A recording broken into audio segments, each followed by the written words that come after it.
中國神話故事系列一：盤古開天闢地。陳老師。各位小朋友，我哋返學嘅時候，抬頭向上望，就可以睇到天空，而大地就喺我哋嘅腳下。天同埋地分開得好遠好遠，我哋就可以喺中間活動啦。但係你哋知唔知道，原來喺中國嘅神話故事中，天同埋地係連埋喺一齊嘅呢？我今日要為大家講一個神話故事，叫盤古開天闢地。故事嘅主角，佢嘅名字叫盤古。盤古係中國古代神話中創造世界嘅神，被視為開天闢地嘅始祖。喺好耐好耐之前，天同埋地係合喺一齊嘅，就好似一隻雞蛋一樣。盤古就係喺雞蛋裏面。經過咗18000年，盤古喺雞蛋裏面出世啦。佢睜開雙眼，發現四周漆黑一片，於是佢隨手摸摸，竟然俾佢摸出咗一把斧頭。於是佢大力一劈，就將雞蛋劈開咗啦。從此天地就變成咗兩部分，頭頂嘅叫做天，腳下嘅叫做地。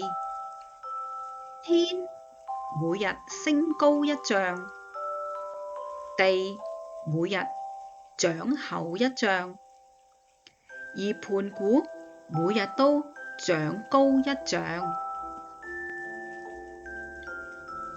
盤古怕天同埋地會再次合上啊，於是佢一直頂天立地咁樣撐着。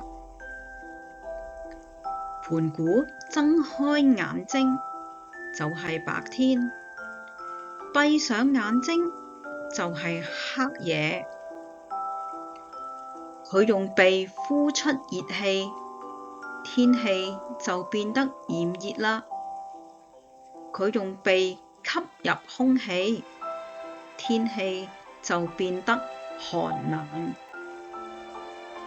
佢從口中吹出嘅空氣變成咗風同埋雲，大叫嘅聲音變成咗雷聲。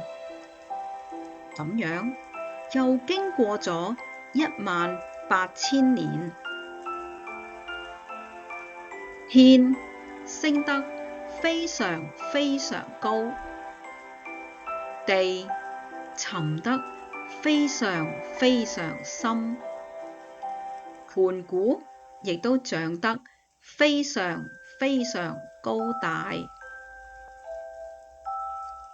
後來盤古實在太攰啦，瞓喺地上死咗啦。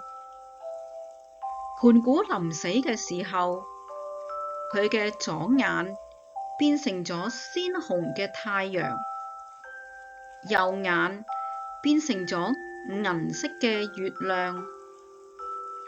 呼出嘅最後一口氣變成咗風同埋雲，最後發出嘅聲音變成咗雷聲。